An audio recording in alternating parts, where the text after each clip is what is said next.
जदि मु आपण मानकु ए प्रश्न पचारे जे आपण माने मासकु केते टंका रोजगार करूछंती ताहले आपण मानकर उत्तर कौन रहिबो 10,000 20,000 50,000 किंबा लक्षे टंका।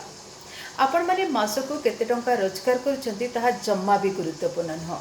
किंतु जदि मु आपण मानकु ए प्रश्न पचारे जे आपण माने मासकु केते टंका संचय करिकि रखुछंती ताहले आपण माने कौन उत्तर देबे। संचय करिबा बा सेविंग करिबा एक नियमित अभ्यास अटे। यह आमर प्रकृति अटे, आमर प्रवृत्ति अटे। नियमित भाव में जदि आम सबुदिन किछि किछि संचय करिकि रखिबा ताहले भविष्य में यह आम पई बहुत ही लाभदायक रहिबो।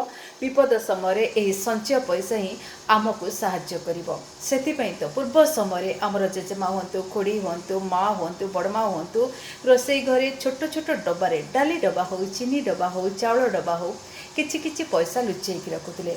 आ जितेबाला घरे कौन विपद आसूला हठात पैसा दरकार पड़ूला ताहले से माने से पैसा को बाहर करके दौले आ जहाँकि बहुत काम आसूला। आमको छोट बेले गोटे कुंपी दि जाऊला। घर को जदि कहीं गेस्ट आसूले से गला बेलू आम हाथ में जहाँ भी पैसा देकी जाऊले आम से कुंपी रखी दौले। आमको आमर पर्सनाल खर्च पाई जहाँ पॉकेट मनी मिलूला ताकू आम से कुंपी रखुले। आ जो कुंपी पूरा हो जाऊला आम ताको भांगी दौले आ जहाँ पैसा बाहरुला से गोटे बड़ जिनसटे किणुले जहाँकि आमको छोट बेलू ही शिक्षा दि जाऊला केमिति अल्प अल्प हो पछके आम सेविंग करवा। तेणु आपण मैंने निज जीवन में किछि किछि पैसा जिते भी पैसा संभव होछि आपण मैंने सेविंग करंतु।